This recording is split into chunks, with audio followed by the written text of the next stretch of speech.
Let's see about evaluating this limit. We know secant is 1 over cosine x. The cosine at pi over 2 is 0, so we have 1 over 0, which goes to infinity.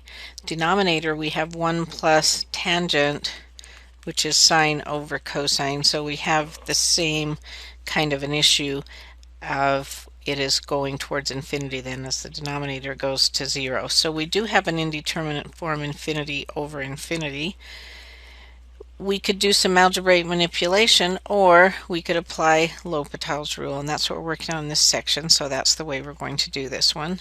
So we know that this limit equals the limit as x approaches pi over 2 of the derivative of the numerator. The derivative of secant x is secant x tangent x. The derivative of the tangent is secant squared. Now we can go ahead and reduce by a secant here, and then we actually could do some more simplifying of this because we know tangent is sine x over cosine x, and secant is 1 over cosine x, so we could flip this one over to multiply, and then these would reduce.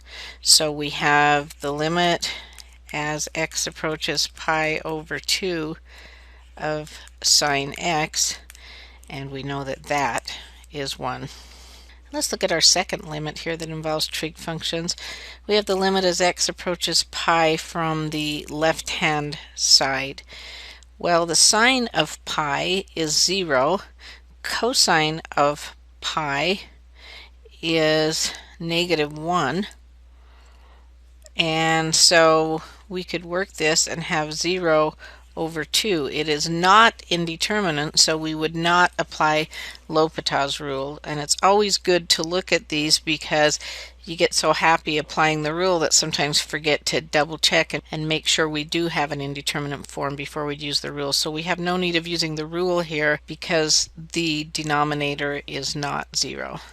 Okay, let's look at another one. As we let x approach 0 here, we have 0 minus 0, or 0 over 0. So we do have an indeterminate form. We can apply L'Hopital's rule and have the limit as x approaches 0 of 1.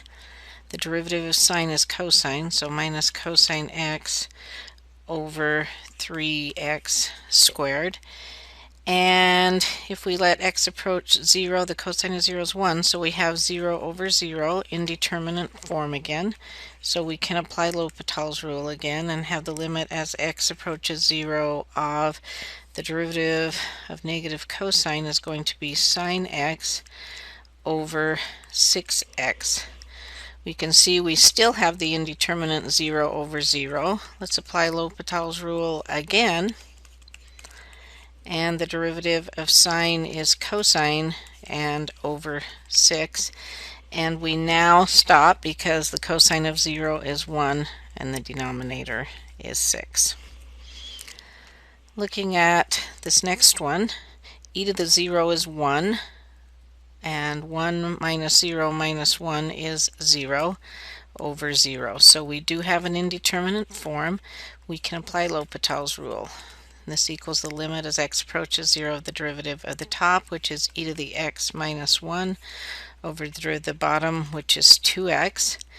E to the 0, 1, we still have an indeterminate form because we have 1 minus 1 there on the top, so we have the limit as x approaches 0 of e to the x over 2, and then we can now directly evaluate. E to the 0 is 1 over 2, and our limit is 1/2.